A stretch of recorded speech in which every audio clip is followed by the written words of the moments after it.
So let's turn to Habermas's second phase of religion. And a few things just symbolize it, make it all very clear that something has changed. It's 2004.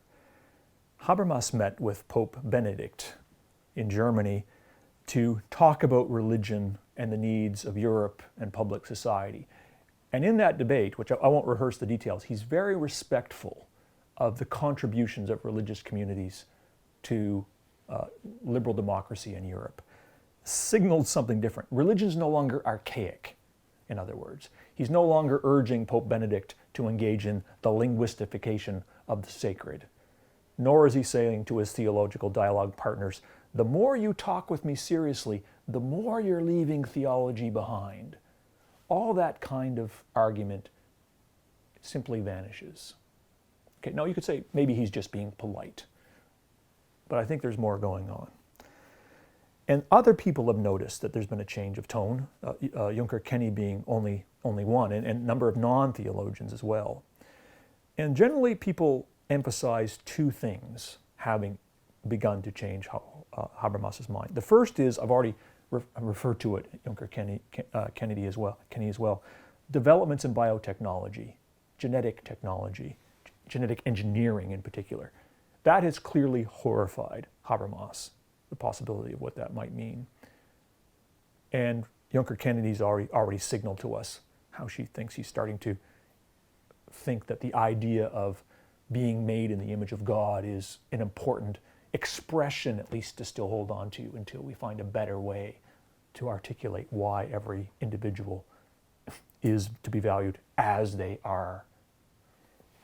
The second one is, and I think this is right, the shock of September 11th, 2001, and the ongoing and his growing recognition that liberal democracies are having a really difficult time incorporating some of their religious communities.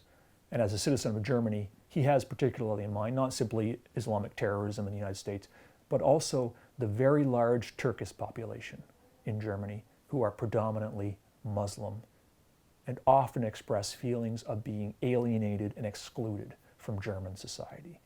So his idea, and remember how important it is for him, for liberal democracy in Germany to work.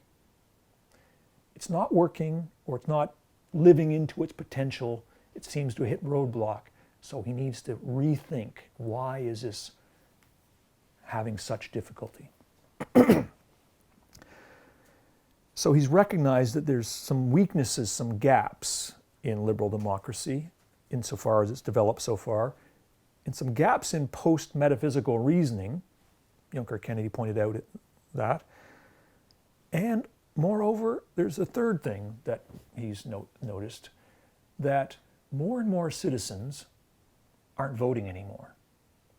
They're disengaging from public life.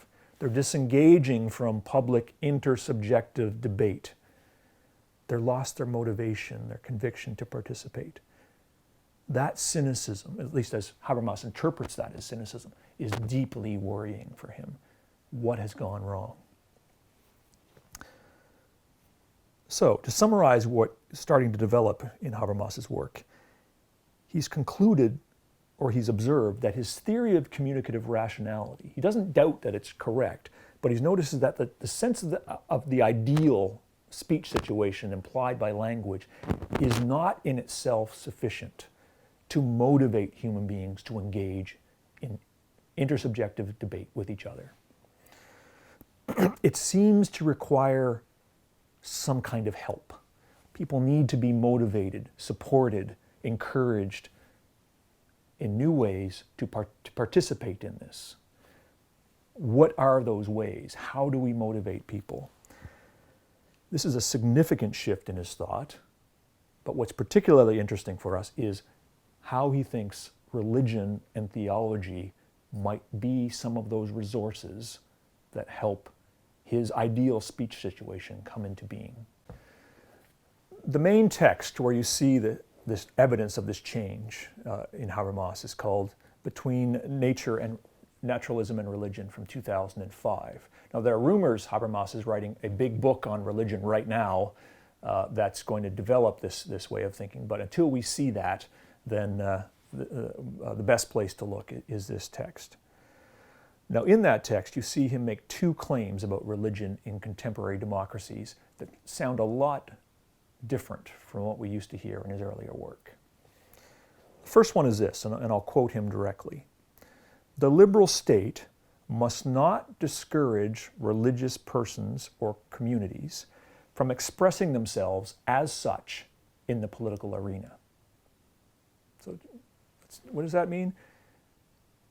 Liberal democracies should encourage religious people to speak as religious people, so use religious language, religious concepts, when they engage in public.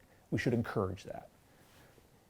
That sounds a lot different, doesn't it, than talk about religion being archaic, pre-modern, or that saying that speech about God must go through the process of the linguistification of the sacred. You need to translate everything. Don't use these words, religious words, translate them into rational concepts.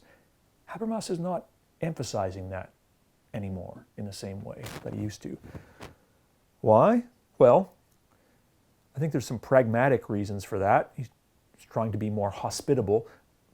Religious people seem to feel alienated from public life, so we need to be more hospitable to them. Maybe by discouraging them to speak using religious language, they're just simply tuning out. So we need to get them back in the conversation. So it's okay to use your religious language, your religious speech. Many religious citizens are clearly marginalized, Muslims in Germany being only one. And this threatens the stability and the future of liberal democracy. So this can't go on. So we need to bring these citizens back in. The second reason is also a little bit pragmatic, but it's a little more curious. He says this, and again I'm quoting him. "Churches and religious communities generally perform important functions for stabilizing and advancing liberal political culture." So,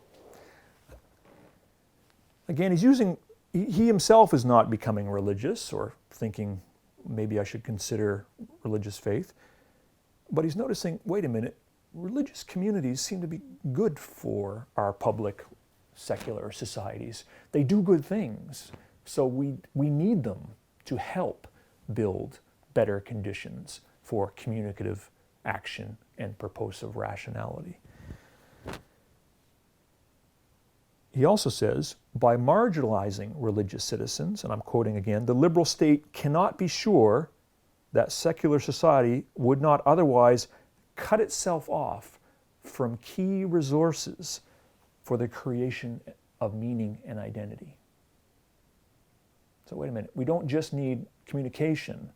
There are some resources in religion that not only religious people need, secular society needs. That's new.